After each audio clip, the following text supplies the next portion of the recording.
Dear sisters and brothers in Jesus Christ, in the villages, we can find often that people will be fighting. For example, two people are fighting. Just close where they will stand and fight. They will not stand a long distance and then fight, but they will stand very close, near to by, but they will shout more. Yes or no? It's very practically we are saying. When I fight with somebody else, I will tell them this loud voice, you are like this, with all kinds of blah blah blah blah extra words. We need not to give that words. Okay. Why do they shout?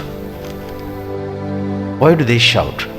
Or why do they raise their voice to the next person?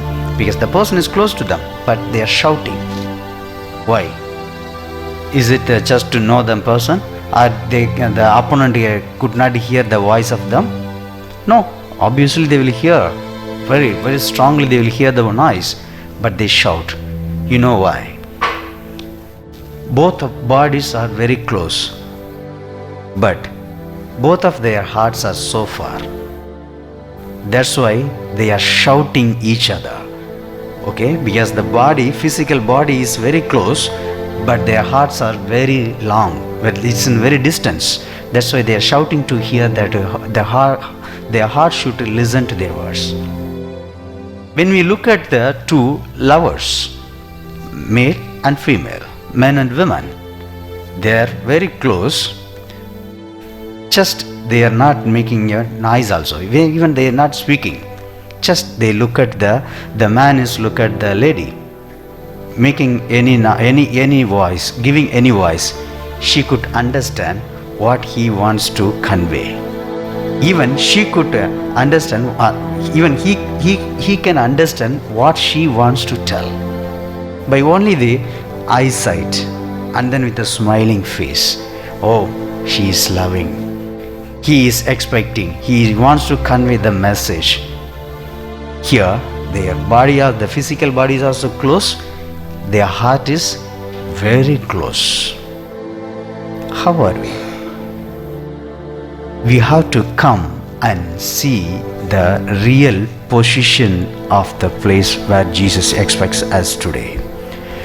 Because in today's gospel we can find the disciple of the John the Baptist began to follow Jesus in response to John's witness. It was while they were following the John the Baptist, when John the Baptist showed that this is the Messiah. He was showing that he is the Lamb. So these two disciples turned to them and started walking towards Jesus. When Jesus noticed that, what do you want? He asked only one question, what do you want? They had already begun their journey of discipleship, and Jesus now wanted them to think more deeply in their personal life. What do you want? It was more of a personal question. It is not an utopian or any difficult one. It's more of personal question. Jesus did not ask them, what does John, your master want, John the Baptist wants. But he asked, what do you want? They had begun to follow Jesus in response to the promoting of John the Baptist. But now Jesus wanted to explore why they themselves wanted to follow him. Most of our Christian people, the Christian journey, the way of the discipleship, because others set us on the journey. We all know this practically. Our parents brought us for the baptism. Our teachers instructed us in the faith. Our priest preached the gospel to us and helped us to celebrate the real meaning of the sacrament. However, there comes a time of our faith journey when we need to explore for ourselves why we are following this particular path rather than the another path. We need to answer Jesus' question. What do you want for ourselves?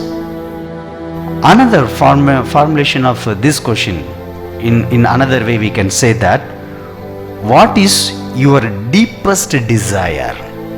What is your deepest desire?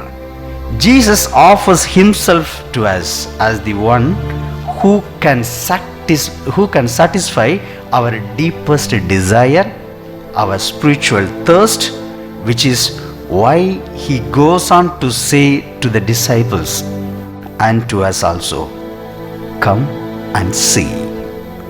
He will go on to say the little later in the 4th gospel, whoever comes to me will never be hungry, and whoever believes in me never be thirsty.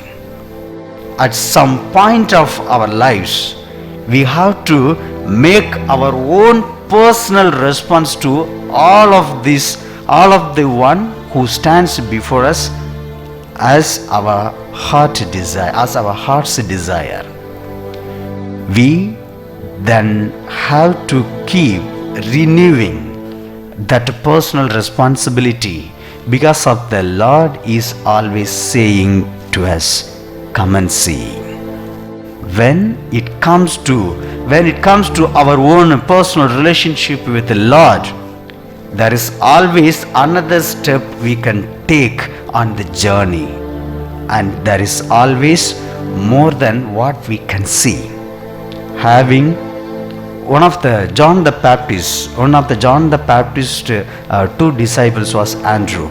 Having come to Jesus, seen him with the eyes of faith, he went on to become a witness to the Jesus, bringing his brother Simon to Jesus.